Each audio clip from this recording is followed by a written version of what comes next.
യവനപുരാവൃത്തത്തിലെ രാജകുമാരിയുടെ ഭാവത്തിലാണ് നയൻതാര. വേറിട്ട പ്രമേയങ്ങളിൽ സിനിമ കണ്ടെത്തുന്ന സംവിധായകൻ ശ്യാമപ്രസാദിന്റെ ഇലക്ട്ര എന്ന ചിത്രത്തിലാണ് നയൻസിന്റെ ഭാവമാറ്റം. ഗ്രീക്ക് നാടകത്തിൽ നിന്നുമാണ് ഭാവപരിവേഷമുള്ള പ്രമേയം സംവിധായകൻ കണ്ടെത്തിയത്.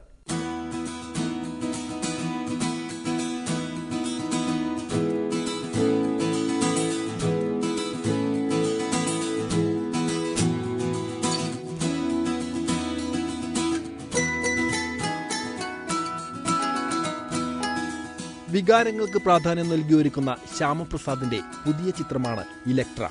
പ്രമേയം കൊണ്ടും താരനിർണയം കൊണ്ടും ശ്രദ്ധേയമാവുകയാണ് ചിത്രം. മനീഷ കൊയ്രാളയും പ്രകാശ് രാജും നയൻതാരയുമാണ് ചിത്രത്തിലെ പ്രാധാന്യമേറിയ താരങ്ങൾ. ഗ്രീക്ക് മിത്തോളജിയിൽ നിന്നും അടർത്തിയെടുത്ത ഭാവപരിവേഷമുള്ള കഥയിൽ രാജകുമാരിയുടെ വികാര വിചാരങ്ങളാണ് നയൻതാര അവതരിപ്പിക്കുന്നത്. യവനപുരാവൃത്തവുമായി ബന്ധപ്പെട്ട ഒരു കഥയെന്ന മനഃപൂർവ്വമുള്ള ബോധ്യപ്പെടുത്തലിന് ചിത്രം മുതിരുന്നില്ല. മറിച്ച് ബുദ്ധിജീവി പരിവേഷമോ അക്കാദമിക് പരിവേഷമോ കുത്തിവയ്ക്കാതെ സാധാരണ കുടുംബ പശ്ചാത്തലമാണ് ചിത്രത്തിന് സ്വീകരിച്ചിട്ടുള്ളത്.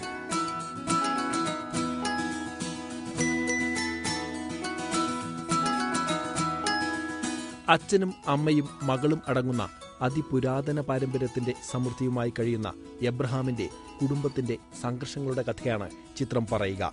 പ്രകാശ് രാജാണ് കഥയിലെ അച്ഛനെ അവതരിപ്പിക്കുന്നത്. എബ്രഹാമിന്റെ ഭാര്യയായി മനീഷ കൊയ്രാളയും മകൾ ഇലക്ട്രയായി നയൻതാരയും കഥാപാത്രങ്ങളാകുന്നു.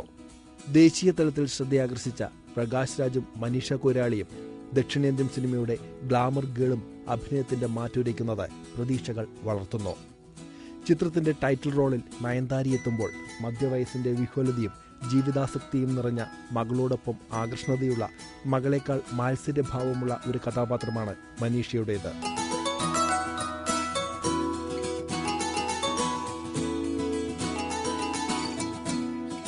കൊലപാതകത്തിൽ തുടങ്ങി ഫ്ലാഷ് ബാക്കിലേക്ക് വരുമ്പോൾ പ്രകാശ് രാജിന്റെ പ്രായം മറ്റൊന്നാകുന്നു. ഇലക്ട്രയിൽ ഇരട്ട വേഷത്തിലാണ് പ്രകാശ് രാജ്.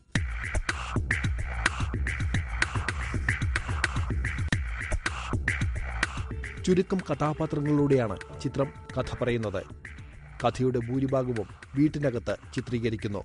ഒരു ഇന്റീരിയൽ ഫിലിം എന്ന ചിത്രത്തെ വിശേഷിപ്പിക്കാം.